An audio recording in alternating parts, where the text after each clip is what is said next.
Hai semuanya, kembali lagi sama Calon Sarjana. Live streaming memang kadang bisa berakhir dengan cara yang gak terduga. Dan beberapa kejadian ini beneran bikin shock para penontonnya. Mulai dari peristiwa mengejutkan sampai hal-hal disturbing juga ada guys. Sudah penasaran ya? Hai, gue Andreas. Yuk kita bahas beberapa hal-hal terburuk yang pernah tertangkap kamera saat sedang live streaming menurut Calon Sarjana.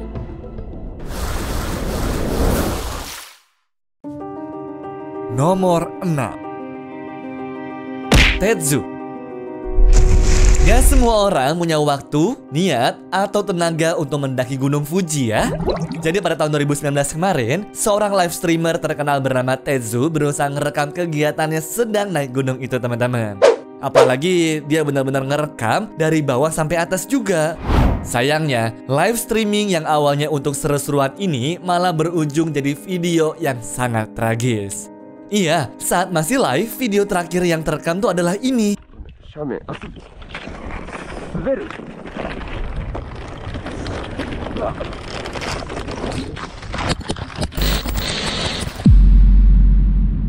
Jasadnya pun baru ditemukan keesokan harinya, sekitar 1000 meter dari tempat kejadian. Dan buat kalian tahu juga, persis tempat dia tergelincir, medannya tuh adalah bebatuan licin guys, dengan ketinggian yang sangat curam. Tapi banyak penonton setianya bilang kalau kecelakaan ini sebenarnya bisa dihindari andai saja Tetsu mempersiapkannya dengan baik. Maksudnya gimana? Jadi dia mendaki Gunung Fuji setinggi 3776 meter ini seperti tanpa persiapan guys. Tetsu juga cuma bermodalkan membawa sepasang tongkat mendaki, sepasang sarung tangan seadanya, dan juga HP untuk live streamingnya. Keadaan makin diperparah tuh saat mengetahui kalau dia ini gak punya pengalaman naik gunung sama sekali. Bisa dibilang satu-satunya modalnya ya cuma nekat doang. Tapi ya ada positifnya, dia tuh naik gunung sambil live streaming guys. Saat para penonton melihat dia mengalami kecelakaan, banyak dari mereka yang segera menelpon tim SAR. Makanya jasadnya pun cepat ditemukan. Ya, pelajaran yang bisa kita ambil dari sini adalah mending persiapin diri sebanyak-banyaknya deh sebelum asal naik ke atas gunung ya. Soalnya Gunung Fuji sendiri kayaknya nggak akan stop tuh buat makan banyak korban ke depannya. Nomor 5. Nikki Ellis.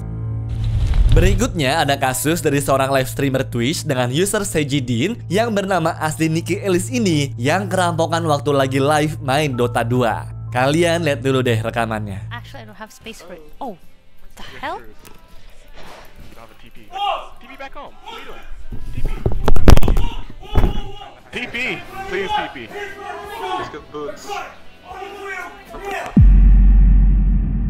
Senin pagi itu awalnya biasa saja teman-teman. Nikki juga lagi seru-seruan main game sambil ngobrol sama followersnya. Tapi tiba-tiba, bam! Suara keras dari ruangan sebelah bikin Nikki dan juga pacarnya pun langsung siaga. Dan bener saja, dua orang pria bersenjata tiba-tiba muncul tuh di apartemen mereka. Kondisinya langsung berubah mencekam. Kedua perampok itu segera mengacungkan pistol, memaksa Nikki dan juga pacarnya pun tiarap di lantai. Di tengah ketegangan, salah satu dari mereka nggak sadar bahwa webcam di kamarnya Nikki tuh masih menyala. Nah, tanpa buang waktu, komunitas gamer yang menonton live streamernya si Nikki langsung beraksi. Mereka rame-rame segera melapor ke polisi, memberitahu tuh guys bahwa sedang terjadi perampokan di lokasinya Nikki. Polisi pun segera bergerak mengepung apartemen tersebut dalam hitungan menit saja. Dan karena hal itu, pelakunya bernama Edgardo Martinez akhirnya berhasil diringkus. Namun sayangnya, temannya berhasil kabur dengan membawa senjata dan juga barang-barang berharga. Mungkin kalau saat itu dia nggak live streaming, nasibnya bakal berbeda kali ya. Nomor 4. Kecelakaan mobil. An 18-year-old woman driving while live on Instagram. The horrifying moments leading up to a crash. The CHP says two 14-year-old girls were in the back seat, not wearing seatbelts. Nyetir sambil main HP aja udah bahaya, apalagi nggak megang setir pakai dua tangan dan abis minum alkohol juga. Entah apa yang ada di pikirannya si Obdulia Sanchez ini.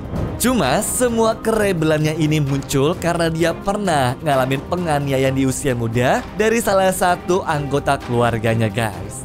Sampai akhirnya di masa remaja, dia seringkali tuh berurusan dengan pihak kepolisian. Bahkan dirinya sampai ketergantungan obat, di mana hakim pun memutuskan buat mengharuskannya menjalani pengobatan psikiater. Tapi setelah masa hukumannya selesai, sayangnya Sanchez gak bertobat juga.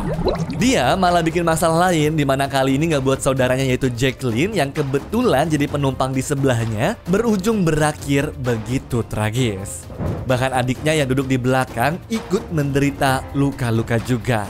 Sedihnya, Sanchez ini kelihatan gak merasa bersalah karena bukannya mastiin saudaranya masih hidup atau nangis histeris, dia malah tetap live stream kepada followersnya dong.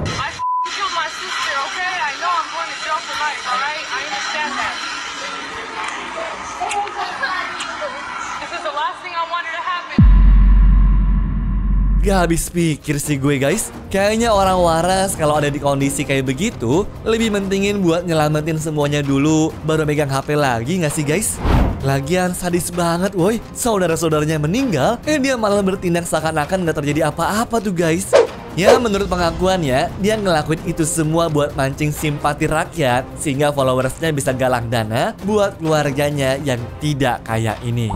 Nah, setelah polisi datang, ternyata dia dinyatakan positif tuh mengkonsumsi alkohol serta obat-obatan terlarang.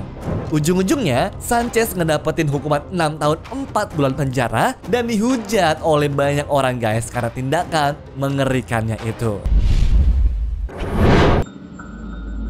Nomor 3, Helen Wendy.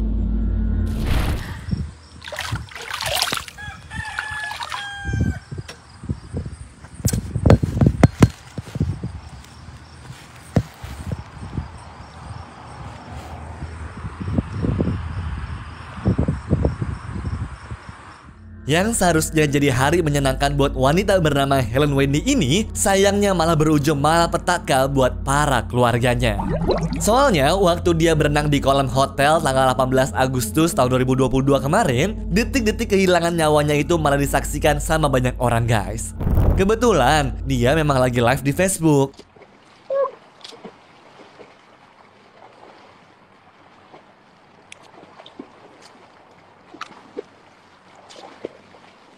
Bisa dilihat sendiri juga kan kalau Helen ini seperti berusaha naik ke permukaan tuh, yang sayangnya berujung gagal. Tubuh perawat berusia 23 tahun ini baru ditemukan 3 jam kemudian di dasar kolam oleh para pengunjung lainnya yang mau masuk ke sana tuh teman-teman.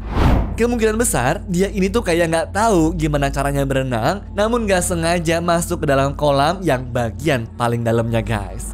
Dan berhubung gak ada siapa-siapa, Helen pun langsung panik sampai kehilangan nyawanya juga.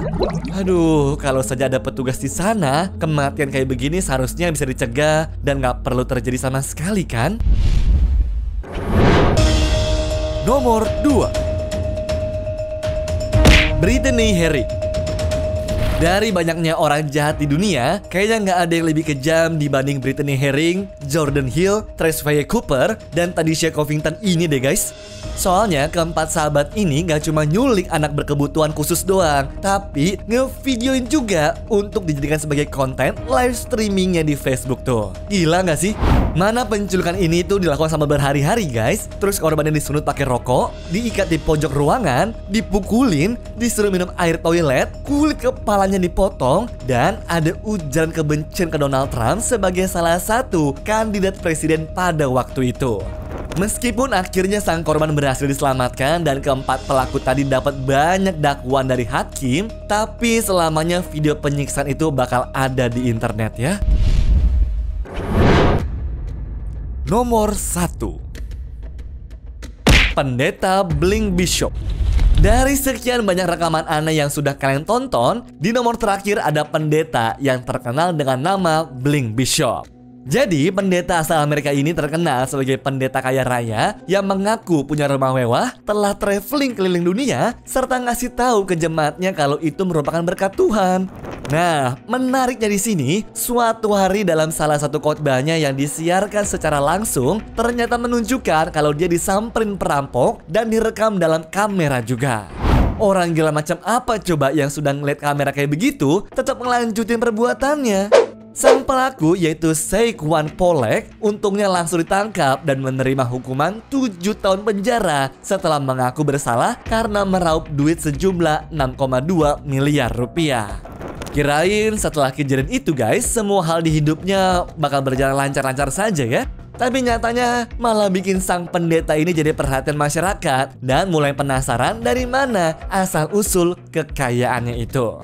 Nah, kalau kalian nggak tahu, dalam agama Kristen kan ada yang dinamakan sebagai persepuluhan, di mana akan ngasih 10% dari pendapatan sebagai salah satu bentuk hormat, disiplin, bermurah hati, dan juga mencerminkan rasa terima kasih kita kepada Tuhan. Ya, seperti yang kalian duga, sang pendeta bisa punya kehidupan mewah karena uang persepuluhan tadi bukan masuk ke gereja, melainkan masuk ke kantongnya semua. Bahkan, kebohongannya nggak sampai di situ saja guys. Dia mengaku-ngaku sebagai anaknya Arthur Miller yang merupakan seorang pria keturunan Afrika Amerika yang dibunuh tuh sama salah satu petugas NYPD di tahun 1978. Ya, mengaku kayak begitu sih alasannya sudah jelas lah ya. Apalagi kalau bukan untuk mendapatkan empati dari masyarakat. Sayangnya, Putri Arthur langsung mengungkapkan kebohongan itu teman-teman dan berani untuk minta tes DNA juga. Wah, dari sini semua rasa hormat ke pendetanya jelas langsung hilang lah ya. Bahkan dia berujung diselidiki sama unit korupsi New York yang menangkapnya dengan banyak tuduhan tuh teman-teman. Bisa-bisanya kerja ngebagiin firman Tuhan, tapi aslinya dia sendiri berbohong terang-terangan tuh. Anyways, cukup sampai di sini ya guys video hari ini. Sampai jumpa di video selanjutnya. Dah.